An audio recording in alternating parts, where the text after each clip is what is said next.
mengasihi anaknya ya, haleluya, jauh, walaupun jauh semua, tapi dekat di hati, amin Pak Hari. Kita akan belajar hari ini, terima kasih Mbak Reni, bukan Mbak Michelle ya, yang sudah membuatkan, saya nunggu dapat inspirasi, karena ya saya ada sih, cuman mau yang saya bawakan yang mana. Saya kadang khotbah itu bukan enggak tahu khotbah apa, saudaraku, bingung mana yang mau saya bagikan. Saya sebetulnya mau ngajarkan tentang Musa, yang kita kan sudah, jadi gini saudaraku, saya mau ingatkan lagi. Jadi saya mau mengajarkan di gereja ini, terakhir ini, tentang Allah ya. Bagaimana Allah kita ini adalah ini, saudara, Allah yang menyatakan diri, gitu loh. Itu beda saudaraku dengan Allah yang lain, maaf. Allah kita ini menyatakan dirinya gitu loh, mendatangi manusia. Manusia itu loh didatangi, dijumpai. Enggak ada pelajaran agama lain seperti itu, enggak ada. Tuhan itu mendatangi manusia gitu loh. Lah saya mau urutkan mulai Adam gitu loh, saudaraku, sampai nanti kepada kita gitu loh. Dari perjanjian lama sampai perjanjian baru, zaman para rasul, bahkan sampai hari ini. Karena ada yang menganggap sudah berhenti itu karunia roh, kuasa Tuhan yang sejak sejak para rasul sudah bilang, nanti kita akan belajar pelan-pelan, sabar, masih panjang ya perjalanannya. Kita sudah belajar tentang Adam, Henok dulu, terus Nuh, Abram, Ishak, Yakub. Agak lama Ishak kapan itu ya, karena saya kok tertarik ingin mendalami Ishak, jarang soalnya. Kita sudah terakhir kemarin Yakub. Ya, sebenarnya mau Musa, setelah itu ke orang Israel kan, Musa nanti dengan seluruh bangsa Israel. Yang luar biasa itu Tuhan itu bisa menyatakan dirinya itu kepada seluruh bangsa, bayangin saudara. 3 juta orang itu Tuhan datang melihat langsung. Makanya saudara percaya nggak waktu kita ibadah seperti Tuhan datang di tengah-tengah kita? Percaya nggak saudaraku? Percaya banget, makanya seperti itu loh. Itu loh bedanya ya. Judulnya adalah Allah Abraham, Ishak dan Yakub. Waduh. Ada pastor namanya. Nanti mau saya kumpulin bahan-bahan saya, nanti ada yang mau saya betulin, saya perbaiki lagi, saya buat lebih, saya olah lebih lagi ya. Oke, kita akan belajar Allah Abraham, Ishak dan Yakub itu nanti ada 2 bagian yang saya buat 2 bagian aja tentang bagaimana Allah ini. Jadi Allah itu, saudaraku, maaf ya, ada agama lain juga mengklaim ya, bahkan cerita kitabnya hampir sama. Saya ngomong nggak sama ya, hampir sama, bahkan ada yang agak beda, namanya sama, kok ketawa Mas Joshua ini. Namanya sama, ceritanya beda. Ya toh, yang dimaksud Isa Al-Masih atau Yasu Al-Masih misalnya. Lahirnya kalau di kita ceritanya kan di kandang domba, di sana di bawah pohon korma namanya gitu. Misalnya kan itu sudah lain ceritanya. Ibunya namanya Maria, adiknya Harun gitu, anaknya Imran, alamat sudah. Lah kita ya lain, Maria itu bukan kakak adiknya Harun, itu Maria itu Maria yang lain ya, adiknya Harun, kakaknya Musa itu. Ya Imran itu ayahnya Musa lah, enggak tahu kan, jadi bisa nama sama beda. Itu juga menyebut Allahnya itu Allah yang disembah Abraham. Allah Abraham, Ishak dan Yakub itu maksudnya Allah yang disembah Abraham, Ishak dan Yakub. Kita mau perdalam hari ini bukan cuman sekedar sebutan. Ya, coba masuk poin berikutnya. Allah kita ini loh bedanya nanti. Ya, ada 2 enggak? Coba bagian mana? Ini pendahuluannya dulu. Allah yang disembah. Ini tolong agak begini ya. Ayo, waduh, orang 2 ini kok kompak nih jadi. Saya hati nih. Enggak ya. Marah dia nanti. Diambil komputernya, repot saya nanti. Tadi habis untuk singer soalnya. Mas Heru jangan lupa ya, setelah singer diginiin ya. Allah yang disembah dalam kekristenan bukanlah Allah yang abstrak, tidak nyata, cuman diomong saja. Bukan Allah yang hanya sebuah wacana itu omongan aja. Hanya ini loh ada Allah, ditulis saja. Hanya disebutkan atau diceritakan saja tanpa ada buktinya. Allah kita enggak seperti itu, ada buktinya. Kalau mau diperjelas langsung ya, jawaban langsung. Apa buktinya Allah itu ada? Ayo saudara bisa jawab, apa buktinya Allah itu ada? Lu wong Kristen kudu ngerti. Buktinya Allah itu ada apa, saudaraku? Siapa? Tadi loh. Karena ada apa? Karena Tuhan Yesus. Mas Heru ya. Waduh. Pinjem baju pendeta saya, saudara. Nanti jangan bajunya aja, ketularan nanti. Urapannya. Di gereja sebelahnya. Buktinya karena ada Yesus. Yesus itu ada. Ya, saudara percaya Yesus ada enggak, saudaraku? Loh, sejarah mencatat loh, bukan cuma Alkitab, sejarah, maaf, yang lain, saudaraku. Di sejarah itu enggak ada, maaf. Bukan hanya Tuhan loh, maksudnya manusianya itu loh.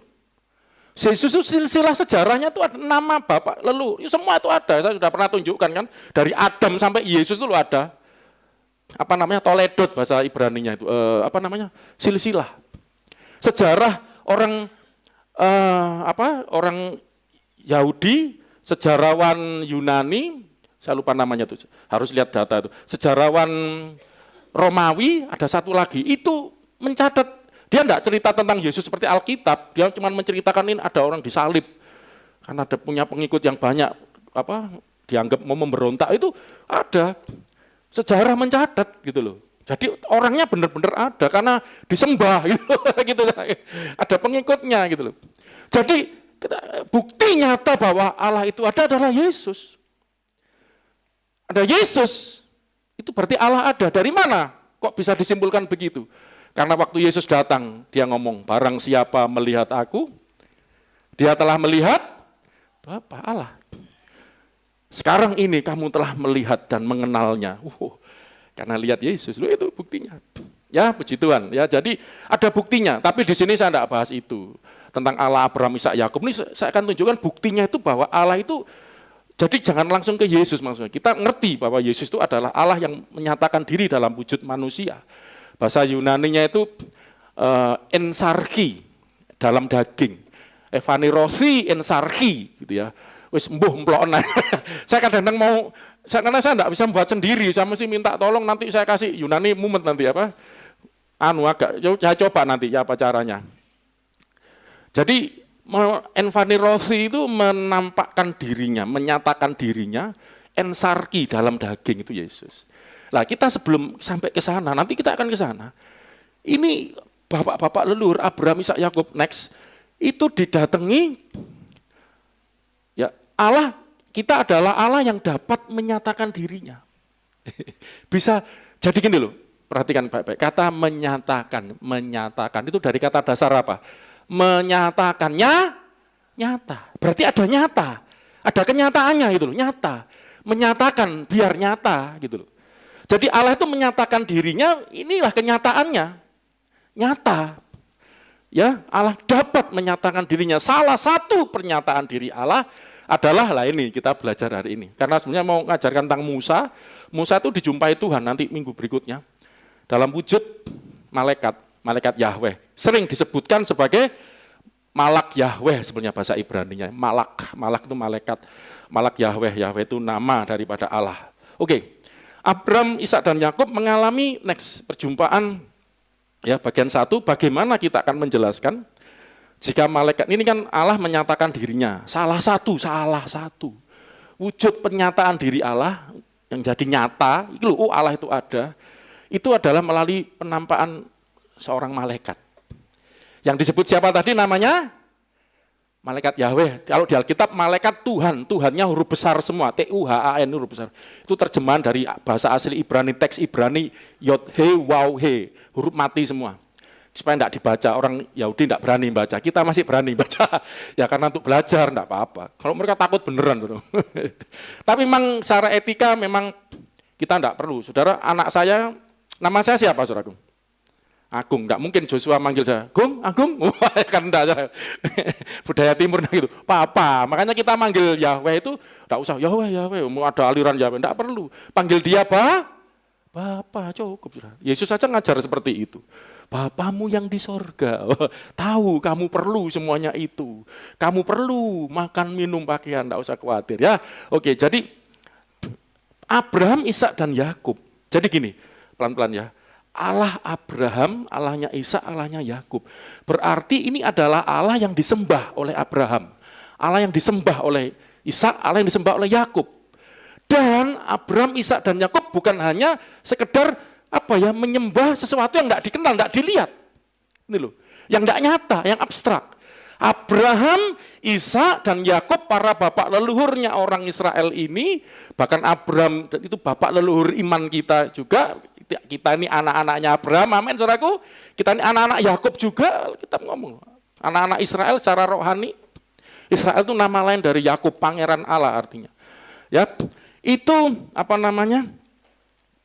ngalami perjumpaan langsung dengan yang disembah, gitu loh.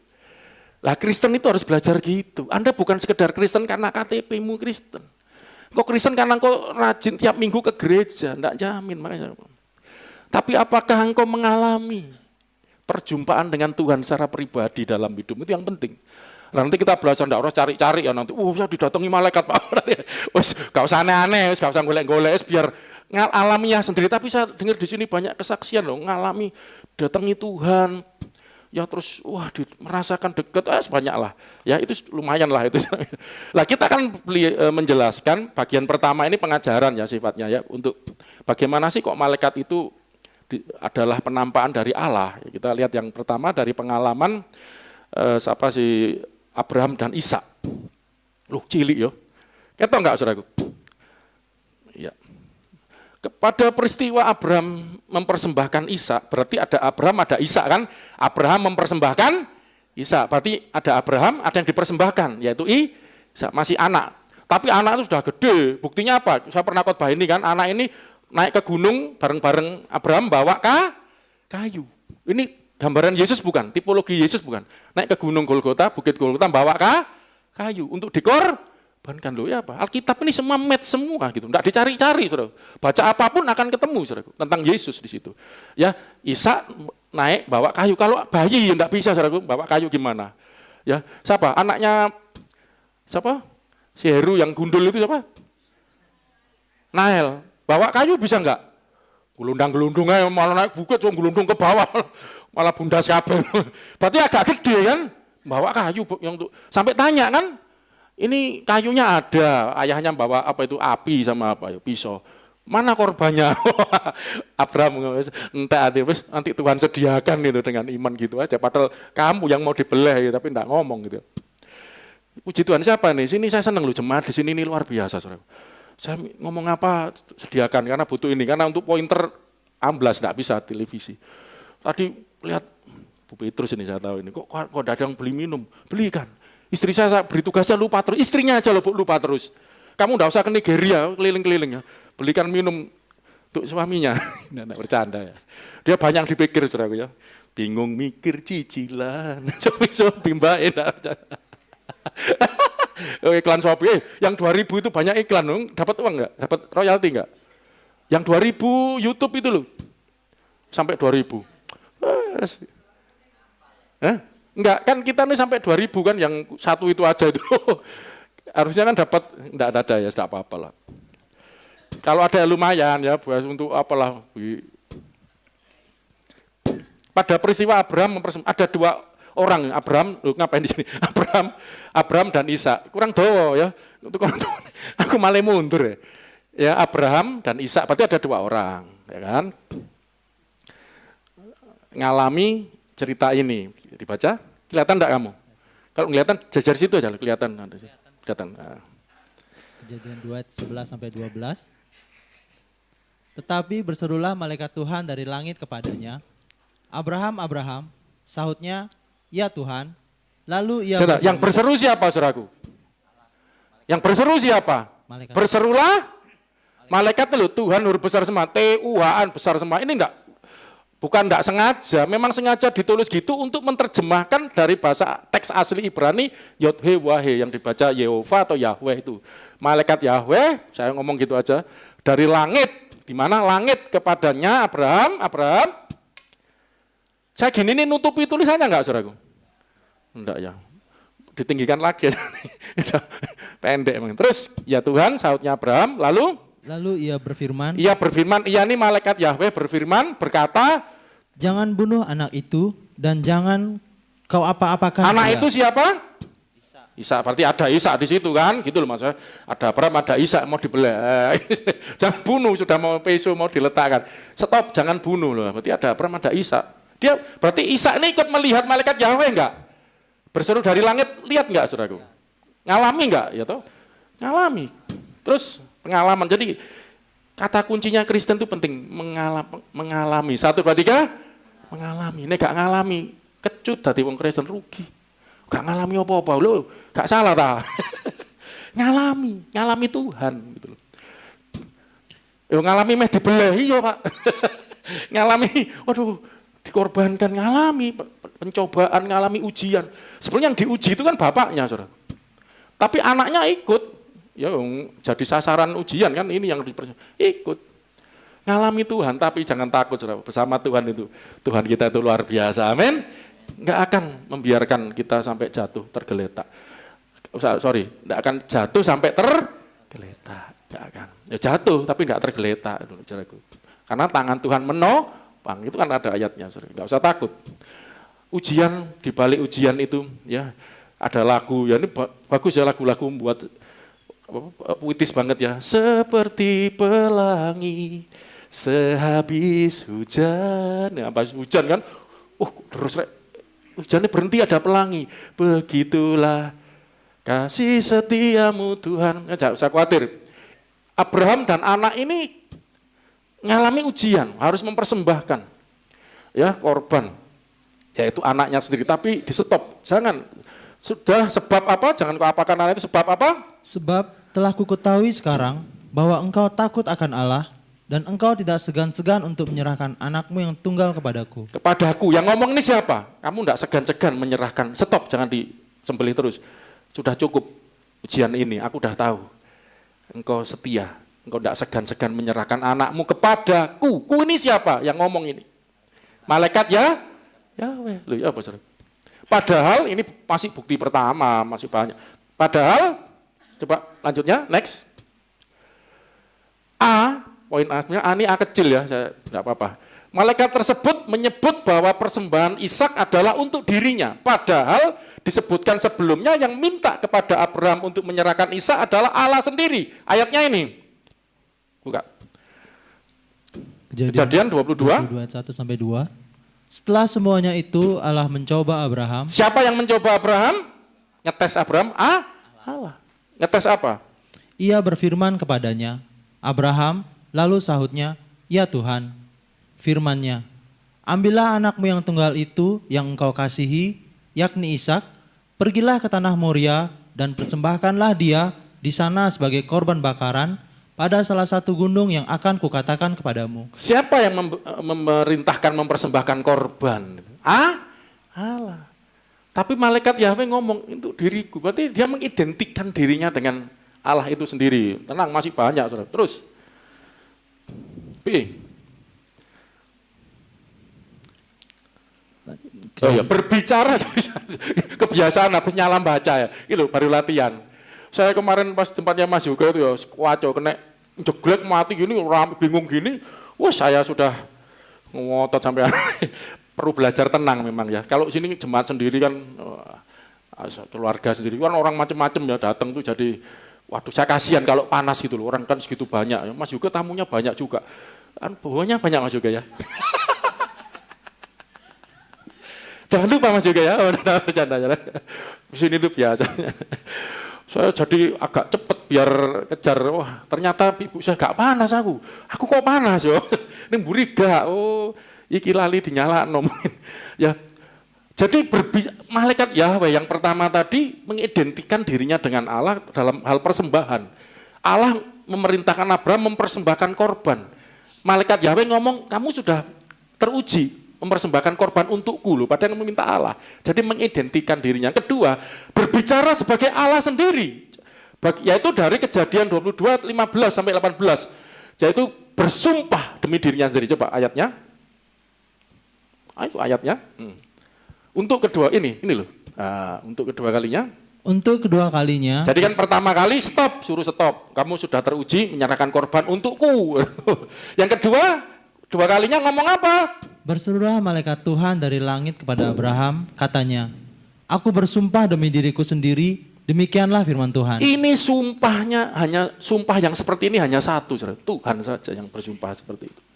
Kalau misalnya saya janji sama Anda, sumpah demi diriku, walah pon bujuan. Gak percaya, saudaraku. Ya, hanya Tuhan yang bersumpah seperti ini. Sumpah itu untuk zaman perjanjian lama masih dibolehkan, saudaraku. Setelah perjanjian baru, Yesus ngomong, jangan bersumpah. demi langit, langit itu takhta Allah. Jangan bersumpah demi Yerusalem, itu kota raja besar. Apalagi bersumpah demi Allah, demi Allah. Tapi intinya gini, orang itu bersumpah dengan jaminan yang lebih tinggi dari dia. Bersumpah demi Tuhan, ya bersumpah apa demi apa.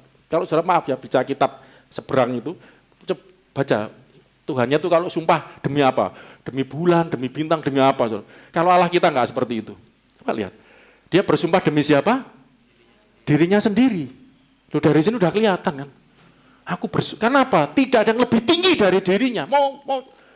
Kalau kita bersumpah demi langit, berarti kan langit itu lebih tinggi dari kita. Supaya yakin, demi Tuhan. Karena Tuhan itu pasti jadi saksinya gitu loh maksudnya. Nah kalau Tuhan yang bersumpah, siapa saksinya? Ya kan, ya dirinya sendiri. Karena tidak ada yang lebih tinggi dari dia. Amin, saudaraku. Bersumpah demi dirinya sendiri. Ini, coba cari ayat buahnya kok seperti ini. Dan malaikat Yahweh itu seperti ini. Tidak ada malaikat yang lain berani seperti itu. Berarti ini malaikat yang spesial. Terus, karena engkau telah berbuat demikian, dan engkau tidak segan-segan untuk menyerahkan anakmu yang tunggal kepada aku. Diulangi lagi, sebagai penerima korban persembahan. Ya, saudara kalau memberikan persembahan itu yang menerima Tuhan ya, korban untuk Tuhan yang menerima itu. Zaman waktu itu ya korban. Kalau sekarang korban itu, tapi yang luar biasa gini. Ini kalau sekarang ini luar biasa. Anda mungkin memberikan persembahan ke gereja. Minggu lalu saya diomeli nyonya Ibu Gembala. Kanu sing kayak amplop yo gak apa-apa wong acara pernikahan.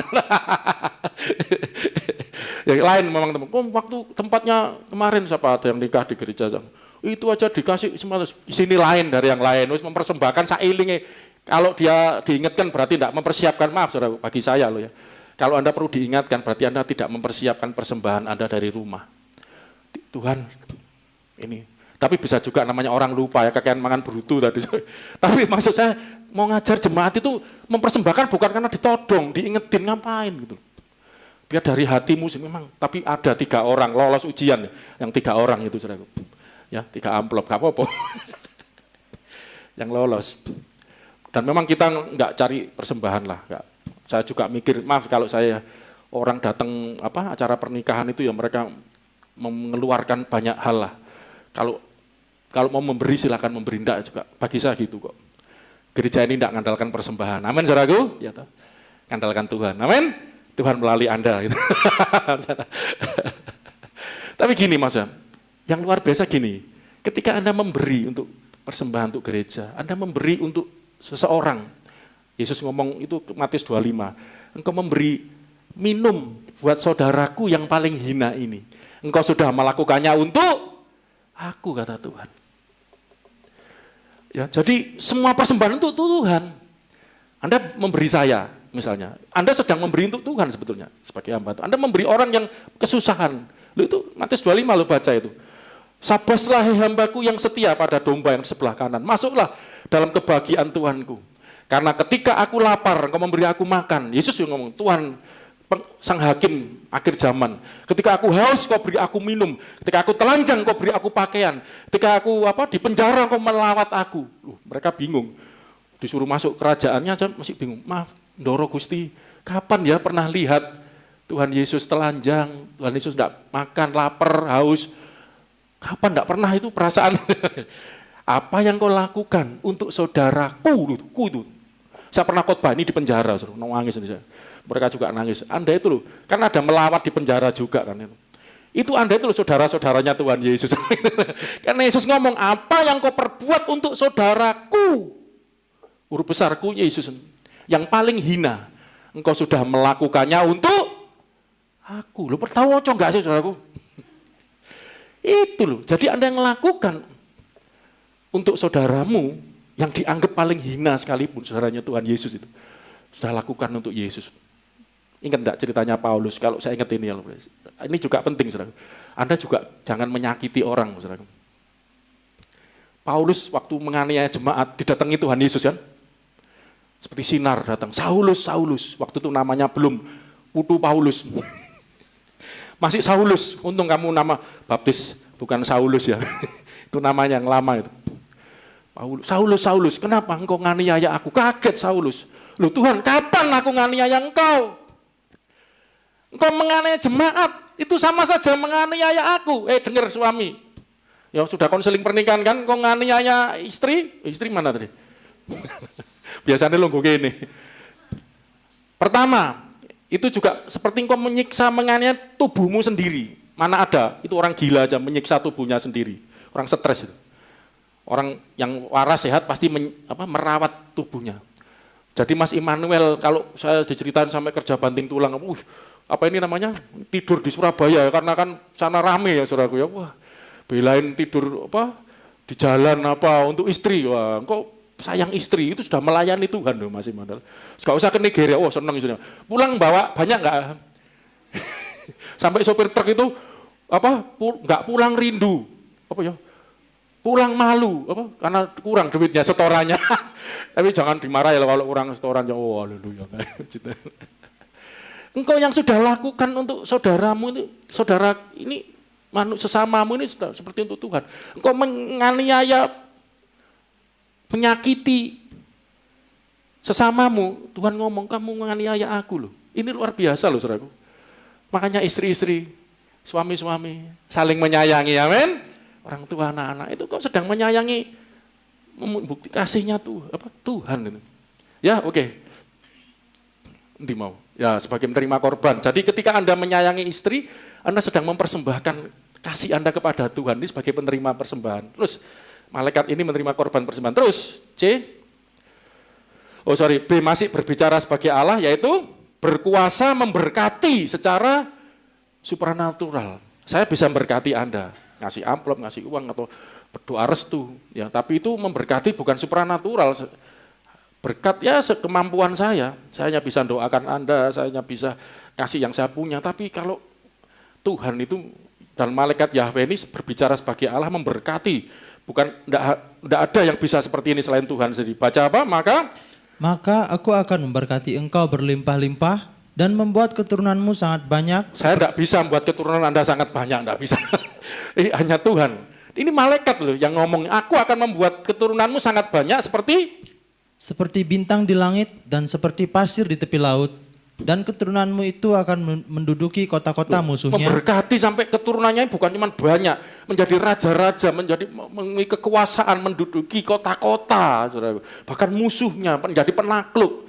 Oleh keturunanmu lah semua bangsa di bumi akan mendapat berkat. Bangsa di bumi ada berapa, saudaraku? Banyak enggak, saudaraku? Banyak. Semua bangsa akan mendapat berkat oleh keturunanmu. Ini kalau bukan berkat supranatural enggak mungkin. Karena engkau mendengarkan firman-Ku. Amin, saudaraku. Jadi malaikat ini kenapa? Ini adalah penampakan Allah itu sendiri. Karena tadi yang pertama dia berbicara sebagai Tuhan sendiri, saudaraku. Ya tadi yang dia menerima persembahan, yang pertama tadi. Yang kedua dia berbicara sebagai Tuhan, bersumpah di dirinya segala macam tadi. Oke, sekarang kita masuk Yakub, pengalaman Yakub nomor 2. Lanjut. Allah yang kita sembah, Allah Abraham, Ishak, Yakub, yang disembah Abraham dan Ishak, Yakub, mereka Abraham, Ishak, Yakub ini ngalami sendiri Tuhan. Termasuk yang kita belajar hari ini, menampakkan diri sebagai seorang malaikat. Kita lihat juga yang dialami Yakub dari Kejadian 31 ayat 11 sampai 13. Kita baca. Dan malaikat Allah berfirman kepadaku dalam mimpi itu. Siapa yang berfirman dalam mimpi kepada Yakub? Malaikat Allah. Allah berfirman. Lalu? Jawabku, ya Tuhan. Lalu ia berfirman. Siapa yang berfirman tadi? Saya ingetin terus ini siapa? Malaikat Allah. Malaikat Allah, ya. Malak Elohim kalau ini. Tadi malak Yahweh, ini malak Elohim. Angkatlah mukamu dan lihatlah bahwa segala jantan yang menjantani kambing domba itu bercoreng-coreng, berbintik-bintik dan berbelang-belang. Sebab telah kulihat semua yang dilakukan oleh Laban itu kepadamu. Jadi Yakub ini ditipu pamannya, ya sudah saya bahkan pernah khotbah ini kan, ditipu berkali-kali.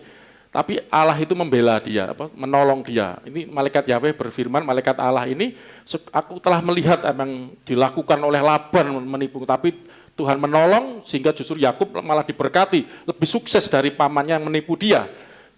Akulah Allah yang di Betel itu. Siapa yang ngomong ini? Ayo, siapa yang ngomong ini? Malaikat Allah. Malaikat Allah. Bayangkan malaikat ngomong akulah Allah yang di Betel itu. Nah dari sini disimpulkan ini memang malaikat iya, tapi malaikat ini adalah penampakan dari Yahweh sendiri. Jadi Allah menampakkan diri dalam wujud malaikat gitu. Bisa enggak saudaraku? Sangat bisa. Allah menampakkan diri wujud manusia aja bisa kan? Nanti kan juga kita lihat kejadian di Sungai Yabok. Terus, aku adalah Allah yang di Betel itu. Di mana engkau mengurapi tugu dan di mana engkau bernasar kepadaku, maka sekarang bersiaplah engkau, pergilah dari negeri ini dan pulanglah ke negeri sanak saudaramu. Padahal di Betel itu terjadi apa? Kita lihat siapa yang menjumpai, akulah Allah yang di Betel itu gitu ya. Coba lihat peristiwa di Betel.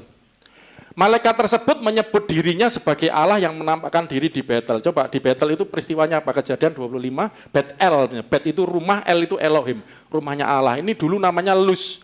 Diberikan nama Bet-El karena siapa? Baca sendiri ceritanya panjang itu. Karena siapa? Yakub mengalami perjumpaan dengan Tuhan, melihat tangga dari langit sampai surga sampai ke bumi. Ada malaikat turun naik gitu ya.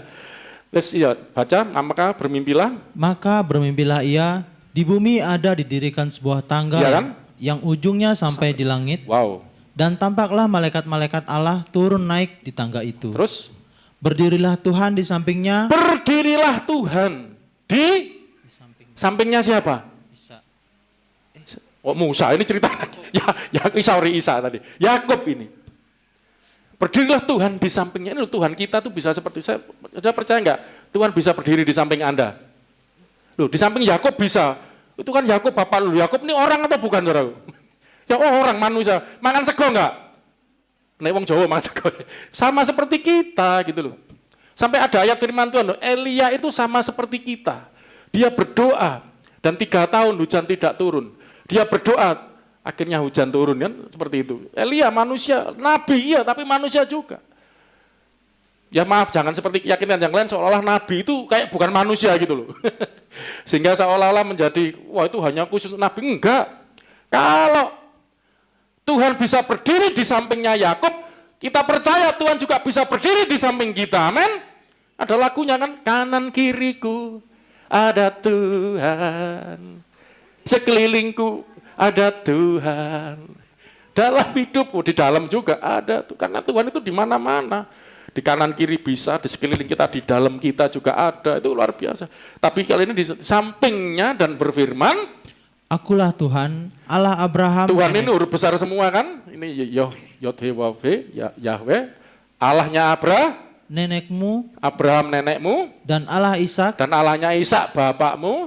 Tanah tempat engkau berbaring ini akan kuberikan kepadamu dan kepada keturunanmu. Saya senang tentang istilah Allah Abraham. Ini Allah. Aku ini Allahnya nenekmu. Aku ini Allahnya bapakmu Ishak. Sekarang saya tanya gini. Kalau nanti, ya karena orang tua saya dulu belum terlalu lah Tuhan. Mulai dari kita lah, kita lihat mulai dari kita. Yakin enggak? Saudara gini, saya mau tanya dulu. Anda percaya enggak Allah yang Anda sembah Allah yang benar? Nek gak lapor mrene, saudara. Arep kemana? Itu yang dengan enggak seiman. Kamu nanti mau pindah ini toh? Enggak Pak. Kamu harus diseimankan dulu. Ya, baru nekat aja saya ingetin itu. Kalau apa kamu mau ke sana? Enggak juga. Kamu kalau denger gitu ketawa-ketawa lucu begini dia. Itu apalagi mau ikut gitu. Saudaraku, coba pastikan anak Anda yang punya anak ya. Apakah anakmu ini yang disembah itu Allahnya Anda juga? Yakub ya Pak Petrus ya. Loh, anak cucunya ini yang nari Abel ini takoi Bel. Kon sapa sing mbok sembah? Memang kalau anak kecil ngomongnya harus agak lain ya. Saya dulu waktu mendidik anak saya dari kecil itu, dari kecil. Jadi saya pastikan bahwa Allah yang disembah anak saya itu sama dengan Allah yang saya sembah. Loh, saudaraku. Kalau Anda sebagai anak, orang tuamu menyembah Allah yang benar misalnya, kecuali Allahmu menyembah dewa lain, pastikan itu, saudaraku. Ya, jadi ini Allahnya Abraham, Allahnya Ishak, aku Allahnya nenekmu. Ya, Allahnya kakekmu maksudnya kan, Ishak, tanah tempat kau berbaring dan seterusnya. Terus kita lihat selanjutnya malaikat itu menyebut sebagai dirinya sebagai Allah. Kedua, malaikat tersebut identik dengan Allah, malaikat itu yang bergumul dengan Yakub di tepi sungai Yabok. Kita lihat ayatnya. Hosea 12 ayat 3 sampai 5. Kata kuncinya Bet-El tadi ya, saudara, coba lihat. Di dalam kandungan ia menipu saudaranya dan di dalam kegagahannya ia bergumul dengan Allah. Ini bicara tentang Yakub ya, di kandungan. Saya waktu topik nanti gini, saudara, saya lagi membuat topik tentang pernikahan ya, pranikah untuk konseling. Salah satu topik yang saya masukkan jodoh dari Tuhan. Jodoh dari Tuhan itu sejak dalam kandungan itu Tuhan sudah bentuk kita. Coba nanti Kita bisa belajar ya, nanti kalau sudah jadi ya saudaraku ya. Coba perhatian di dalam kandungan. Sudah lahir belum saudaraku? Yakub ini belum kan? Di dalam kandungan Yakub ini sudah apa? Menipu saudaranya. Cari ayat dimanapun nggak ada seperti ini. Ada banyak ayat di dalam kandungan itu Tuhan sudah memilih kita membentuk jadi nabi ya ada saudaraku. Lu ada itu ayatnya, Yeremia nggak salah itu ya. Di dalam kandungan Tuhan sudah bentuk. Jadi ini dalam kandungan ini Yakub ini sudah nipu. Dalam kandungan tuh ngapain aja lah ini intermezzo aja. Menipu saudaranya dan dalam kegagahannya dia bergumul dengan Allah. Gulat sebenarnya. Terjemahnya lebih tepatnya bergulat. Gulat dengan Allah. Terus ia bergumul dengan malaikat dan menang. Nah, Allah tadi yang dia bergumul dengan Allah, bergumul dengan malaikat. Memang gini ceritanya di sungai, enggak usah dibuka, kita udah pernah khotbah itu kan ya. Yakub itu bergumul dengan berapa orang sih? Cuma satu kan. Habis bergumul dengan Allah ganti ya, gulat dengan malaikat, gulat enggak. Ini cuma menjelaskan bahwa yang sedang gulat dengan Yakub itu Allah. Itu juga malaikat. Itu juga orang, karena wujudnya orang gitu loh ya. Saya sudah pernah khotbah ini kan. Ia bergumul dengan malaikat dan menang. Bahasa Yunani-nya dynamin, kuat. Terus? Ia menangis dan memohon belas kasihan kepadanya. Kalau menang kok tambah nangis kan, itu ada menghina ya di YouTube itu. Oh, Tuhannya wong Kristen kok kalah, gulat loh. Karena Yakub menang, jangan gampang menafsirkan karena Yakub menang berarti Allah kalah. Tidak. Dari sininya kelihatan Yakub menang, oke lah. Sebenarnya bahasa Yunani-nya dynamin itu kuat. Dia kuat bergumul dengan Allah. Struggling dengan Allah, bergulat dengan Allah. Menangis, lu wong menang kok nangis dan mohon belas kasihan. Oh, menang kok malah minta belas kasihan. Ini kan bukan kalah-kalahan gitu. Penafsiran dari itu udah kelihatan. Kapan itu di YouTube, saya sudah nemu Mas juga itu yang kayaknya yang nonton 170-an itu, Pak. Itu, wah itu panjang banget nulis. Gitu. Tapi berapa bulan lalu saya mau jawab, ya nek iso ketemu sendiri, silahkan kalau Anda mau pertanyaan, saya senang ketemu, kita bisa diskusi. Kalau jawab gitu, repot, panjang banget nulisnya itu. Mas juga sempat ngomong sama saya bisa jawab semua itu Pak, salah satunya. Yesus itu enggak mungkin Tuhan. Karena Yesus dapat manusia, gitu loh. Padahal Allah bukanlah manusia, ada ayatnya gitu. Yesus kok manusia gitu loh. Gitu. Loh memang Allah itu bukan manusia, Allah ya Allah, manusia ya manusia. Tapi Tuhan Yesus itu, ya kan, panjang jawabannya, memiliki dua keadaan.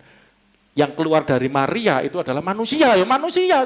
Ya disalib keluar darah, itu bisa lapar, manusia. Tapi, kenapa? Tetapi yang keluar dari Allah sebagai Sang Firman itu adalah Allah. Sepenuhnya Allah, sepenuhnya manusia. Gitu loh.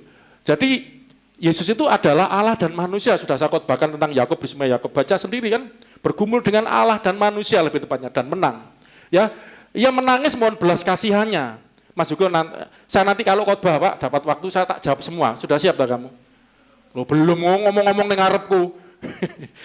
Nek gak aku yang jawab. Tak lihat kok banyak banget itu ya. Saya mau ini bisa jadi bahan khotbah tersendiri, jawab semua pertanyaannya itu. Tidak apa-apa kalau ada yang tertarik seperti itu, silakan.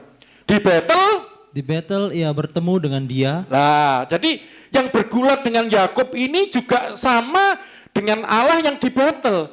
Allah dan yang dalam wujud malaikat, yang dalam tampakan manusia ini yang bergulat dengan Yakub ini sama dengan yang di Betel ini. Karena ia di Betel, Yakub bertemu dengan dia, dengan Allah yang jadi wujud malaikat ini. Yang tadi ngomong juga malaikat Allah menampakkan diri dalam mimpi, aku Allah di Betel. Dan di sanalah dia berfirman kepadanya, yakni Tuhan, Allah semesta alam, Tuhan namanya. Namanya Tuhan, Yahweh, Allah semesta alam. Tapi wujudnya malaikat. Wujud malaikat. Malaikat itu, saya mau khotbah bagian kedua ini sebenarnya ke sini, tapi kok pengajaran semanti lain kali. Pas khotbah tentang si Musa. Jadi malaikat itu juga bisa menampakkan diri dalam wujud manusia. Ya, itu aja. Oke. Sampai di sini. Jadi Allah Abraham, Ishak dan Yakub itu Allah yang nyata menampakkan diri, mendatangi manusia, dapat menampakkan diri, menyatakan dirinya. Kita masuk bagian 2, cepat. Bagian 2 ini kita akan lihat Allah Abraham, Ishak dan Yakub ini kata Tuhan Yesus sendiri. Jadi yang menyebut Allah Abraham, Ishak dan Yakub salah satunya adalah Yesus sendiri. Dan Yesus menjelaskan Allah yang dimaksud Allah Abraham, Allah Ishak dan Allah Yakub itu adalah Allahnya orang hidup. bukan Allahnya orang mati. Mari kita lihat ayatnya. Lukas 20 ayat 36-38.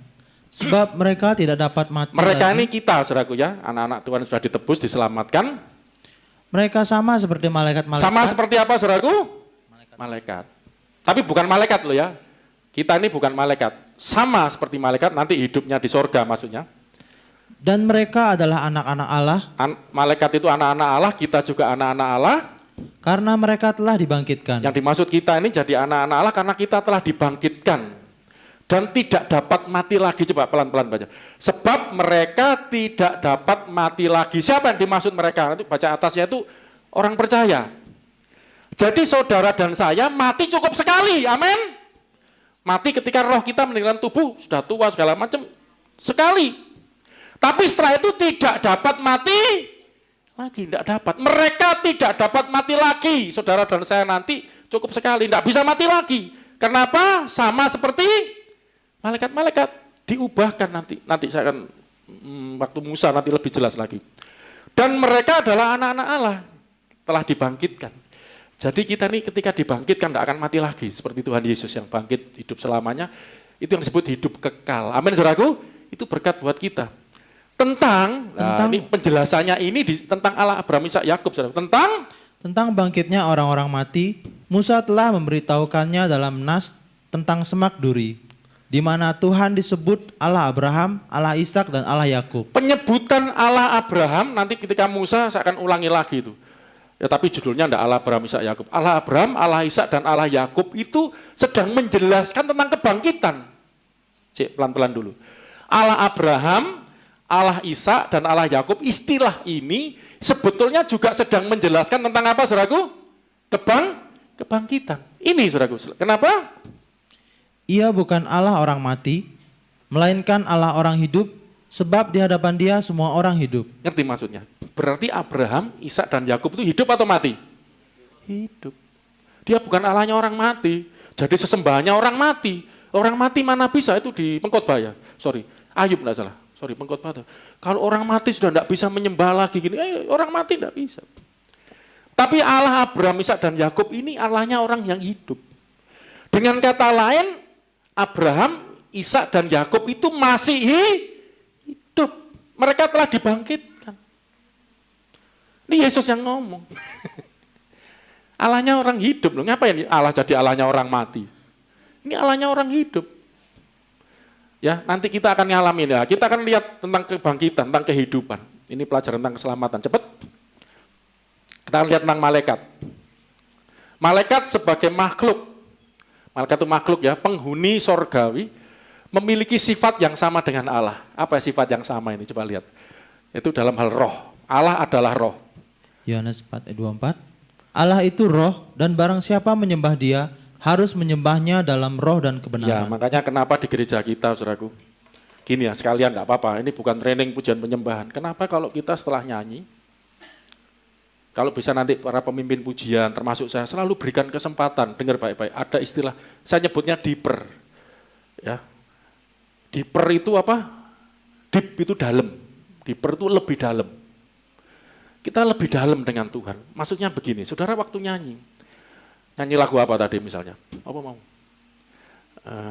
Gak usah lah, hidupmu berharga. Wah itu kan kata-kata lagu Anda nyanyi dengan akal budi Anda.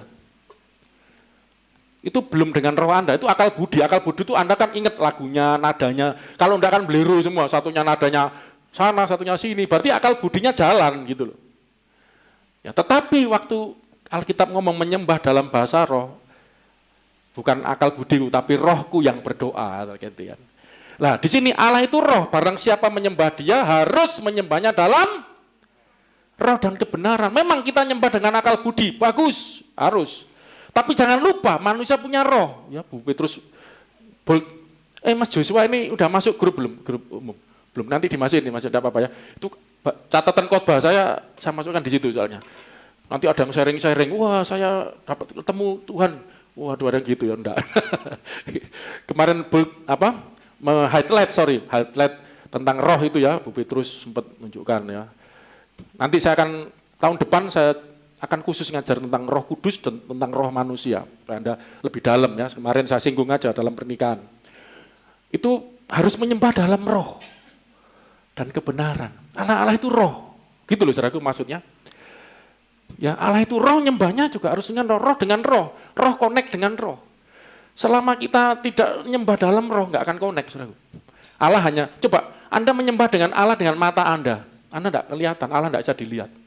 Dengan tubuh Anda tidak bisa. Anda mau pegang, aku mau nyembah, mau sungkem, mau cium tangan, tidak ada tangannya Allah. Allah itu roh. Ya apa saudara? Kalau Anda mau bersentuhan dengan Allah, menjamah Allah, dijamah Allah, harus di dalam roh. Karena Allah itu roh, nyembahnya juga harus dalam roh. Makanya waktu nyembah, ayo lebih dalam. Kita ambil, ya memang tidak harus selalu bahasa roh. Ketika roh itu kesadaran, nanti jelasin lagi.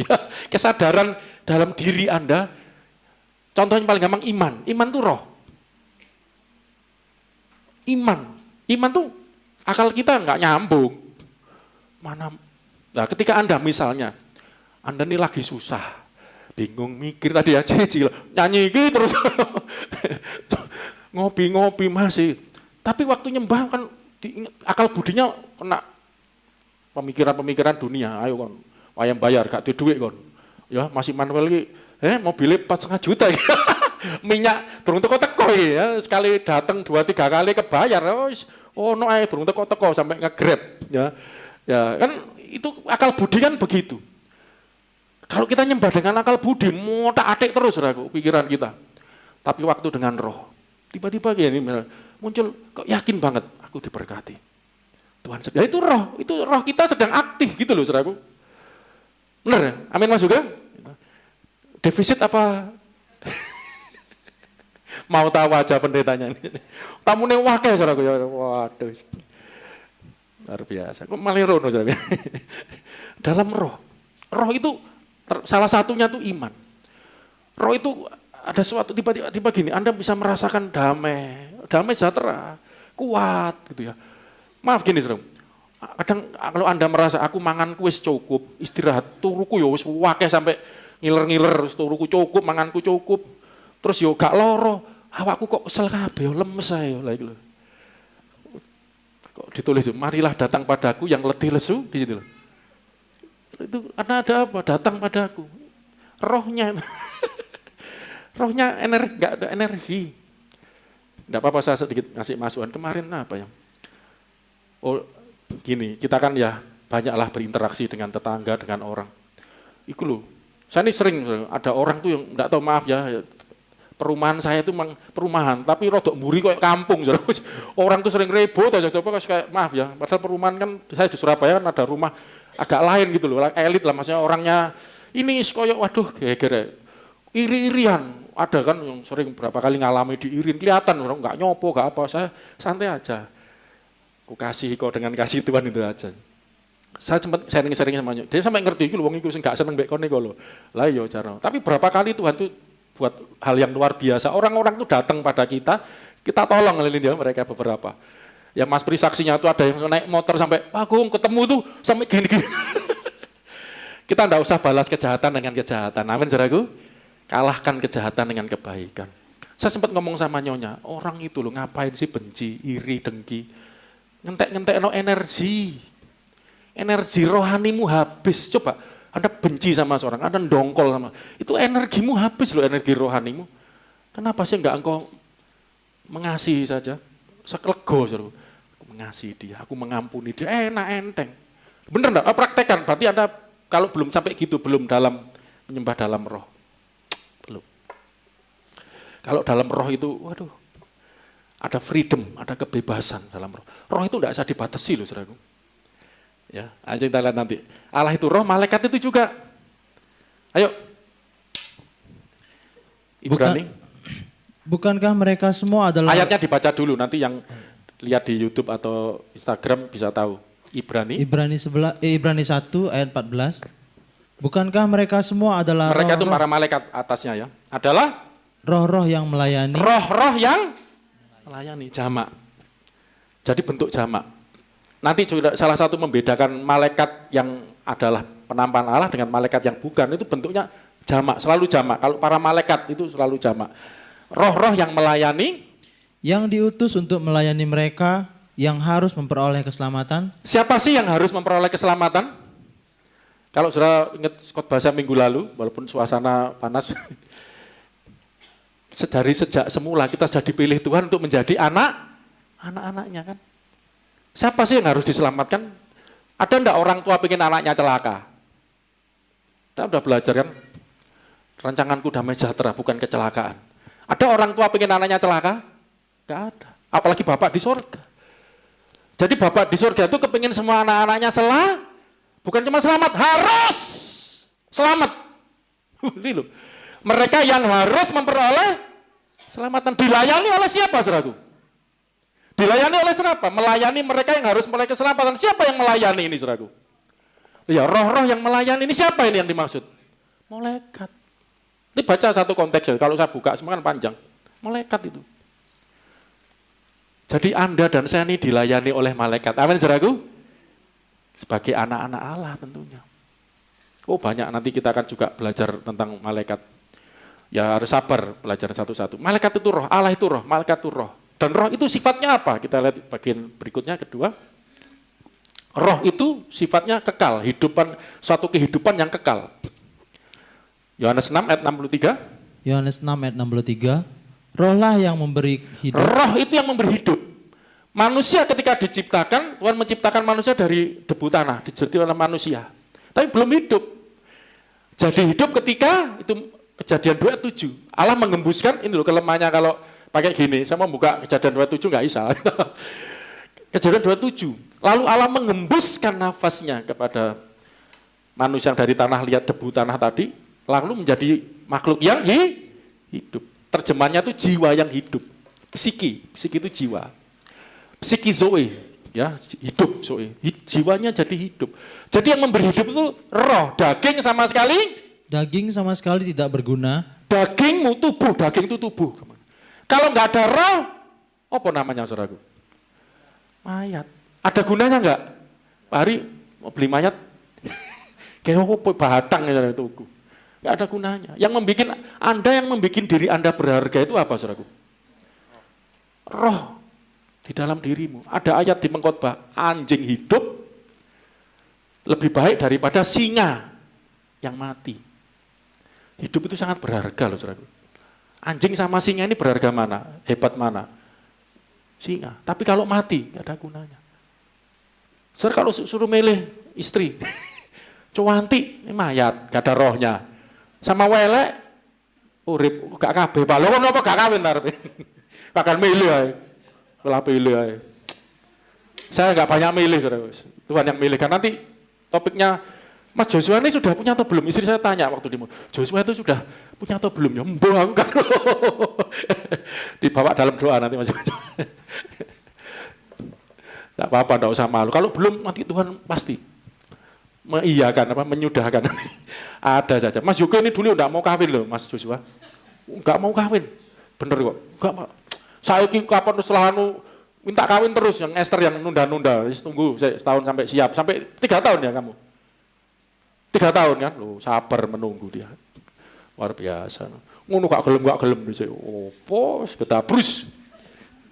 Jangan percaya. Ya, hidup. Roh lah yang memberi hidup. Hidup itu kan ada roh. Banyak ayatnya ya. Itu kan sudah saya khotbahkan minggu lalu kan. Sampai di Marep. Kon niku lho, pernikahan khotbah pengajar embo ya kok pengen ngajar aja. Roh yang memberi hidup. Orang mati itu rohnya keluar, ya tubuhnya gila. Rohnya keluar ya mati sudah, enggak ada gunanya kan itu. Ya sama sekali tidak berguna. Wis, kita 1 Petrus 3 ayat 4. 1 Petrus 3 ayat 4. Ini konseling pernikahan sempat dibahas ini ya. Tetapi perhiasanmu ialah manusia. Ini untuk wanita, ini contohnya wanita. Perhiasanmu para wanita ialah manusia batiniah. Batin itu apa? Manusia di dalam ini, batin di dalam. Ini manusia lahiriah, manusia batin. Batin masih di dalam, manusia batiniah.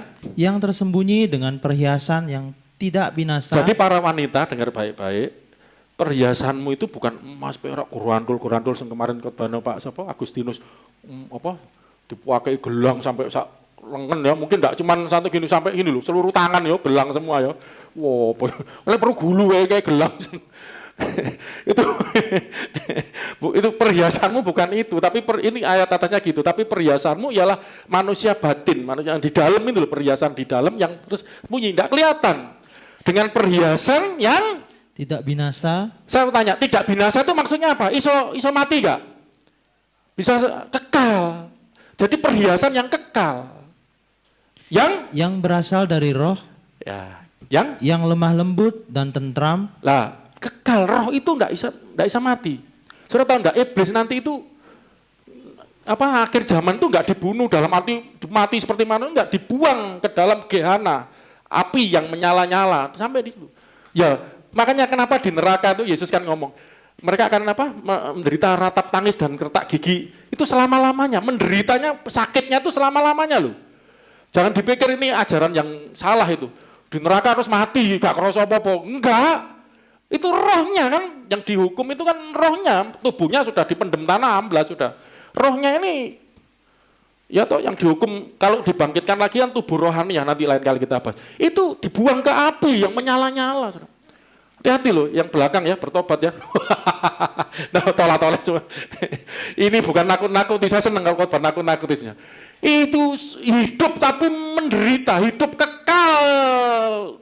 Bukan di sorga, di gehana, lautan api yang menyala-nyala.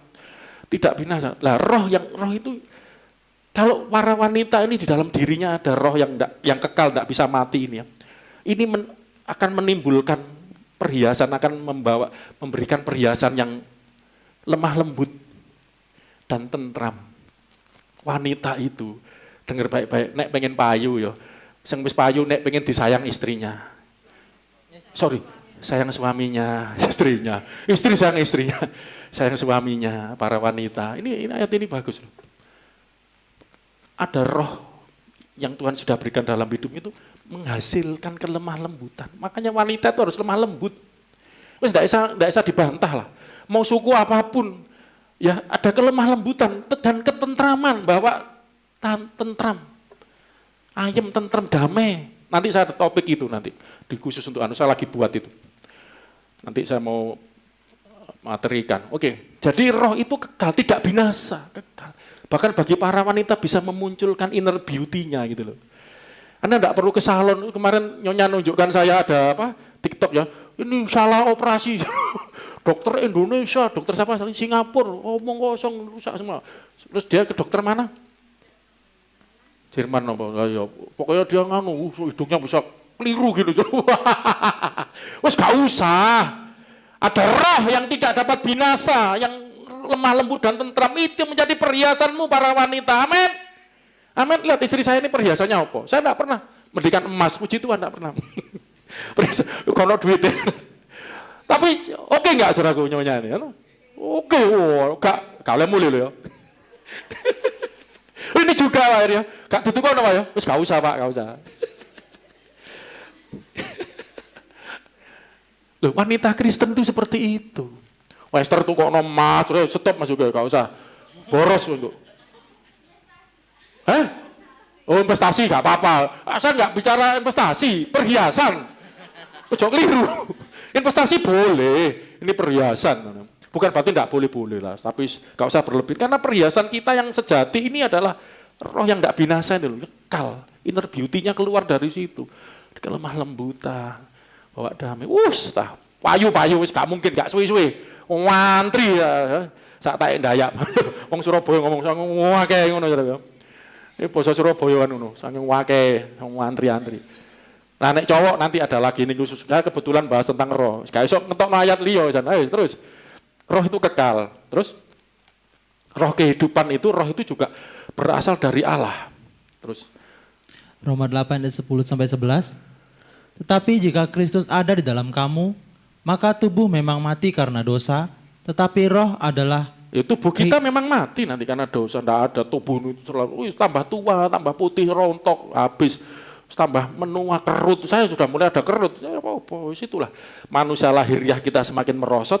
Rasul Paulus, tapi manusia batiniah kita semakin hari semakin diperbarui, tambah kuat. Rohnya tambah menyala-nyala, amin. Tubuh boleh tua. Nanti ini Mbak Reni kan bapak-bapak ibu-ibu yang paduan suara kapan itu ya di Kawin Perak. Seneng kan sama kita, Pak. Mau buat acara nanti sama Mas Immanuel, nanti mau pengen retreat bareng yang deket-deket sini aja. Pengen ibadah bareng lagi gitu. Kemarin Ibu saya ngiming-ngiming, aku teko ning gerejane anakku neh. Ngono ya orang tua-tua tuh kayak ngiming-ngimingan. Waduh, aku pengen melok budal dhewe ya. Iya, aku nang acara gak ono barengane. Enak iki ning kene wae ngono ya. Wis seneng. Orang tua itu butuh perhatian juga, Saudaraku ya. Jadi tubuh kita memang ya tambah umur tambah tua, tapi tak lihat mereka tuh rohnya rindu haus. Tiap ketemu saya kan tiap Jumat nganterin senam ya.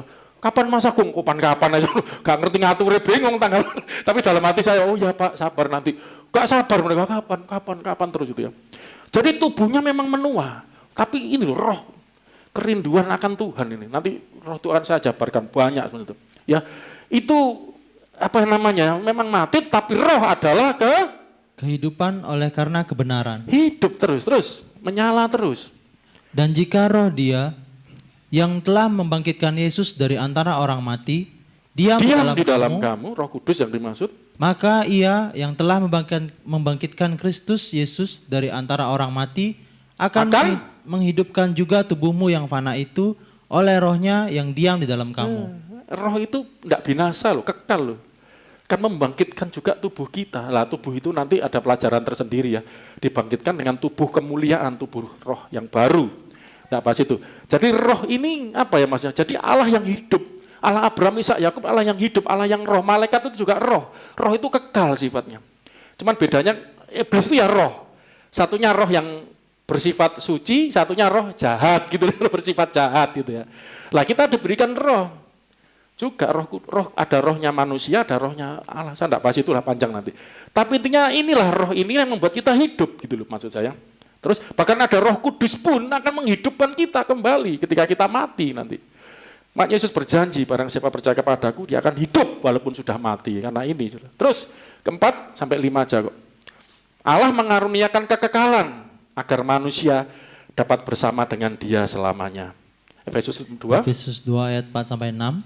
Tetapi Allah yang kaya dengan rahmat, amin, karena kasih-Nya yang besar kasih-Nya yang dilimpahkannya kepada kita. Dilimpahkan, dicurahkannya pada kita. Limpah itu bukan cuma dikecurut, dibior melimpah sampai itu luber-luber. Kasih-Nya itu telah menghidupkan kita bersama-sama dengan Kristus, sekalipun kita telah mati oleh kesalahan-kesalahan kita, oleh kasih karunia kamu diselamatkan. Amin saudaraku, oleh kasih karunia kamu saudara saudara diselamatkan. Dan di dalam Kristus Yesus Ia telah membangkitkan kita juga dan memberikan tempat bersama-sama dengan Dia di sorga. Jadi rencananya Tuhan itu saudaraku, jangan salah loh ya. Tuhan itu tidak pernah merencanakan manusia itu binasa. Karena begitu besar kasih Allah akan dunia ini, sehingga Dia mengaruniakan anak yang tunggal Yesus Kristus supaya yang percaya padanya tidak binasa. Manusia itu kalau binasa, kalau celaka itu karena pilihannya sendiri. Manusia itu diciptakan bukan robot, dia bisa milih. Anda mau milih anugerah Tuhan atau mau milih hidup menuruti keinginan dagingmu. Ya celaka.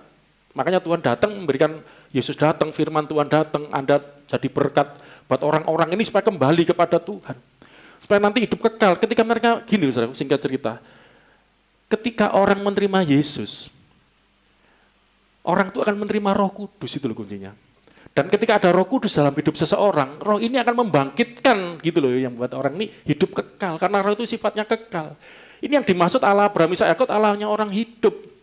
Yang terakhir, ayat 5, saya cuma lupa kesimpulannya, simpulkan sendiri aja. Hidup kekal itu diterima melalui Kristus. 1 Yohanes, banyak ayatnya, salah satunya 1:5 ayat 11. Dan inilah kesaksian itu, Allah telah mengaruniakan hidup yang kekal kepada telah kita. Itu sudah atau belum? Berarti hidup kekal itu sudah dikaruniakan belum? Hidup selama-lamanya sudah ada atau belum? Barangnya ini loh, kalau disebut barang, sudah ada atau belum? Sudah. Dan hidup itu ada di dalam anaknya. Nah masalahnya ada di dalam Yesus. Jadi kalau Anda terima Yesus, Anda terima hidup kekal. Inilah tubuhku. Perjamuan kudus kemarin kan rumah tangga itu juga ya menerima tubuh darah Yesus, itu menerima kekekalan. Makanya rumah tangganya itu sampai kekal. Saya nanti akan bahas itu, saudara. Saudara percaya enggak? Kita ini berumah tangga itu sampai di sorga. Maksudnya berumah tangga bukan jadi suami istri yang kawin mengawinkan, bukan. Istri saya tanya, nanti neneng surga eling aku gak kon yo? Kan sholat di surga sendiri-sendiri. Yo isi eling, ngerti. Tahu dari mana saudaraku? Ketika ada Lazarus yang miskin dan orang kaya mati, kan dibawa ke pangkuan Abraham. Si kaya ini kan ngomong, Bapak Abraham, kan ngerti ini Abraham. Tolonglah Lazarus itu yang dulu sering makan di rumahku mencucukkan sedikit. Berarti ngerti kisopo. Nanti Anda di surga bukan berarti enggak kenal siapa. Pak Agung, enggak kenal. Jual jaim, enggak kenal ini istri Anda. Makanya kita nih suami istri itu teman pewaris dari kasih karunia itu kehidupan. Jadi waktu kita di surga nanti, saudaraku, tidak menerima istri yang baru, tidak dikasih istri lagi 72, tidak. Yo sampai tuwek, sampai elek, sampai kekal, maaf, bukan sampai tuwek, sampai kekal. Ya engkau lah istriku sayang, makanya nangis, aduh sampai di surga nanti. Ya Bu Satiman, Pak Satiman nanti, Pak Paat, saya bersyukur, Pak Paat ini sudah sungguh-sungguh loh dalam tahun, saya ingat persembahan balik lagi toh. Kenapa Pak naik peda? Orang pedaan. Saya lupa Pak, ngasihkan persembahan, saya mau tutup pintu gereja waktu itu. Iya, ingat. Ya, itu loh, saudara jangan mikir, ambek sopong sekarang. Makanya kalau yang belum nikah ya, kalau Anda dapat pasangan, ingat dan iku mbok gowo sampai neng surga engko. Sampai kekal nanti, peman pewaris kerajaan. Makanya kasih itu kekal, saudara. Kasih kepada pasangan kita itu kekal. Pak Hari, Mbak Ani itu kasih itu juga kekal nanti sampai di surga nanti. Ya, makanya Mas Mesak, Mbak Marku persis ya saudaraku. Puji Tuhan sudah dipulihkan Tuhan. Amin, ya kan? Kekal loh Mas Mesak, Mbak Reni. Wis ojo gegeran ae wis rukun ae lho. Kok ning surga gegeran ngisi-ngisi nih. Kebiasaan ning bumi ribut ya ndak bercanda. Ning kono. Mbak siapa? Nani. Nani ya, doa terus percaya. Mas, siapa namanya? Mesrak, Rukan, ya, percaya nanti Tuhan sudah punya rencana. Sudahlah, sekarang doa terus.